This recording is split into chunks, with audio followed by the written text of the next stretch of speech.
Joining me this afternoon is Judith Semmons. I first met Judith last year when I was down at Holyrood for the cross-party group meeting we had there. Judith is a specialist physiotherapist dealing with chronic pain. Hi, Judith. Hello, Chris. Thank you for joining us this afternoon. I was just hoping that we could maybe explain to my group and the members what a specialist physiotherapist actually does. A specialist physiotherapist in chronic pain assesses patients that present obviously with chronic pain, and that can be in any part of the body. Typically, we see patients with spinal pain, primarily low back pain, but we can see other conditions as well, which I can amplify on later if you wish. And our role is to give patients an understanding about their pain and how they can manage it. And often we don't use hands-on treatment because by the time we see patients, those sorts of treatments have been exhausted.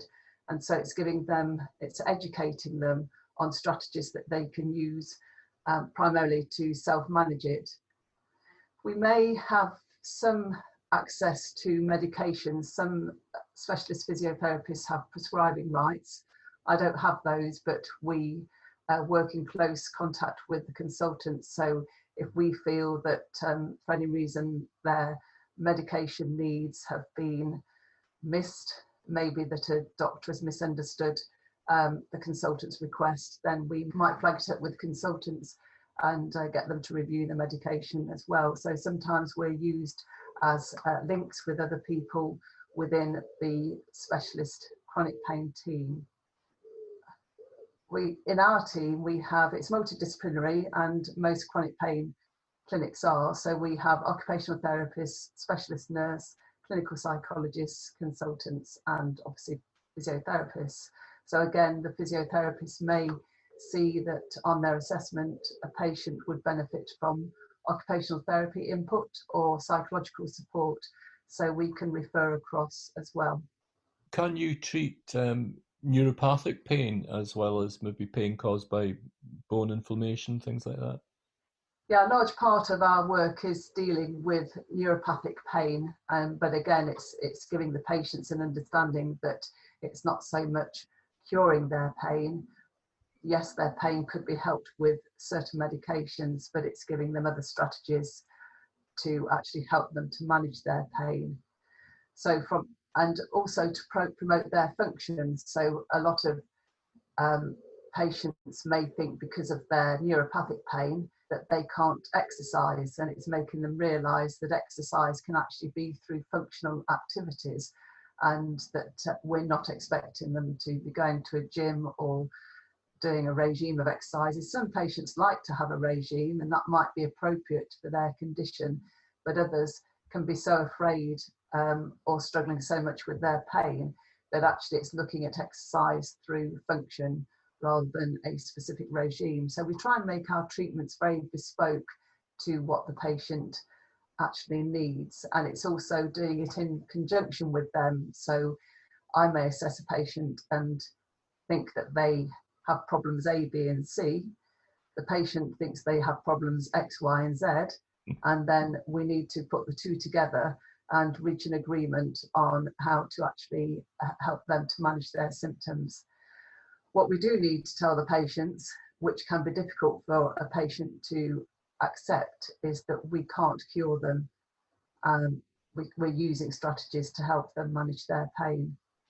I was speaking to a chap the other week, and we were making the comment that really most times there is no cure for chronic pain, but once you accept that you have it and you're going to have it for the rest of your life, that is really when you start to learn to live with it, which is the important thing. Yeah, and acceptance is, for example, our clinical psychologists run a class called acceptance commitment therapy, and that is actually one aspect of it is helping the patients to accept that their pain isn't going to go away. And often when I see patients, they're still frustrated because they feel that various investigations, various procedures should have happened. And again, it can be giving them an understanding that those procedures may not be appropriate for their pain, and that they could actually aggravate their symptoms even more. So it's not a case of now, you know, if a patient was to come to you, you're not going to make them do exercises and push them through this pain barrier.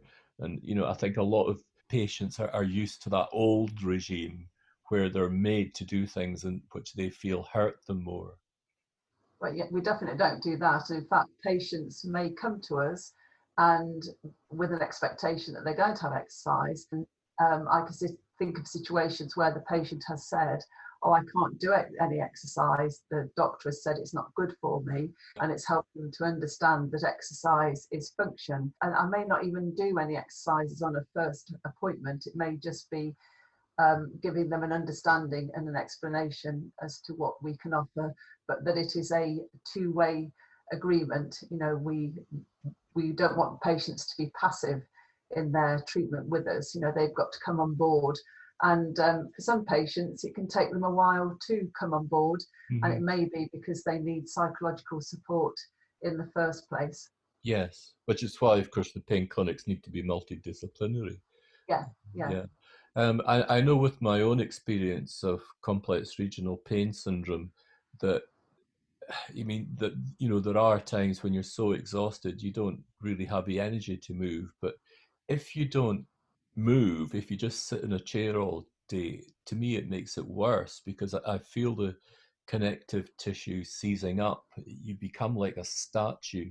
And it's almost as if you're trying to break free out of concrete to get going again. It's that sort of movement you need to do. Yeah. And that again is there is a phrase that comes from Explain Pain book, which is a well-known book in chronic pain clinics. And actually one of the phrases is motion is lotion. That actually you need to lubricate the joints. That can help, obviously, if someone's got wear and tear, degenerative changes in their spine, then the worst they can do is to actually avoid movement, because it does get joints become stiffer, as you rightly said, soft tissue gets tighter, and is getting patients to understand what is the acceptable level for them to start activity and then to build on it. So depending on the individual patient, it may be, depending on how limited they are when I first see them, exercise may be a very good part of their first appointment, but understanding and education, I think, is more important initially, so that they know where you're moving on to with the treatment. Good. That sounds interesting. Would you rate treatments such as Tai Chi? Yeah, Tai Chi can be helpful. Again, it's a key thing with patients is to ensure that they work to the level that's suitable for them. So we talk about manageable levels of pain. So that would include Tai Chi. The pain clinic that I work in, we used to run a back program. Obviously, we can't at the moment because of COVID. Yes. And one of the things that we would talk about is Tai Chi. And some time back, I had a physio who worked with me that actually taught seated Tai Chi.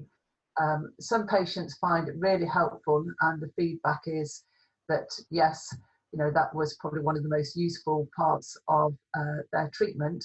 And then other patients, it's like any individual person, it doesn't float their boat at all. They just can't get around it. So again, there's no point in encouraging an exercise that the patient isn't going to enjoy, because if they're already struggling with the pain, they're not then going to wish to do something that is not pleasurable to them. Yeah, swimming, for example, if you can get into access to a warm pool, swimming may be helpful for someone with chronic pain, or exercises in a pool may be more helpful. Swimming may be too demanding, but if you've got the patient who just doesn't like the thought of getting undressed in a cold changing room, then is that the right sort of exercise for them? Yeah. That always put me off swimming, because I always found the water too cold. Because of the allodynia, I didn't particularly like the water on my skin anyway. But we're very lucky now here that we have an excellent hydrotherapy pool in Forres, and that makes things a lot easier and a lot more comfortable. Yeah, we offer hydrotherapy as well, but again, it depends. For me, it would be where that patient is starting from. So if the patient sees hydrotherapy as just a nice place to relax and stay warm, you know, sort of having a glorified bath, not going to apply it, or they're not going to have access to a pool in the future that's going to be suitable for them, then Mhm. with limitations on resources, I'd be questioning whether I should be offering that to them. Now, Okay. if the patient needs hydrotherapy as a way to just help to get them going, to give them some confidence to move that they can then apply on a dry land exercise, then that would be very appropriate. But it's always looking at, you know, what's the patient's mindset, and how are we best to tap into that mindset for them to get the most out of their treatment with us.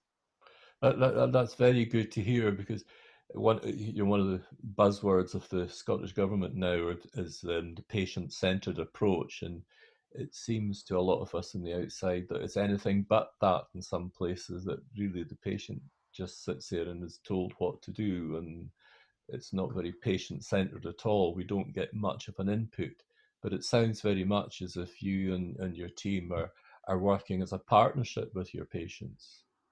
Yeah, I'd like to think that we are, because obviously, how else are you going to help a patient to move on if they're not in partnership with you? And Yeah. certainly, I can think of patients where they haven't wanted to be part of the partnership. You know, they may agree to physiotherapy because they see it as a route in to have spinal injections, for example. Okay. Um, or they may see that it's just something that they have to do to tick the box. And unfortunately, with those sorts of patients, you're probably not going to help to progress them as best as I'd like, because we're not both agreeing on the same sort of strategies to help them, if that Yeah. makes sense. Yes. Is there a limitation as to how long you can treat a patient for? We, fortunately, where I work, we don't have, we're not limited on the number of treatments we offer, but a key sort of pointer that we have as a team is, are we making a change? So if the patient is receiving a course of physiotherapy, and I, for example, think they're going to benefit from the back program, which takes 6 sessions, a couple of sessions with myself either side of that program. So 10, for example, 10 sessions, and our sessions are an hour long maximum. If after all that input, they've actually not changed, then you'd be questioning, am I actually going to help this patient? Mm-hmm. But if you might have another patient who's got a very complex pain story, and they on paper they've had endless sessions, but they're actually progressing with each session, then we would be allowed to continue their treatment.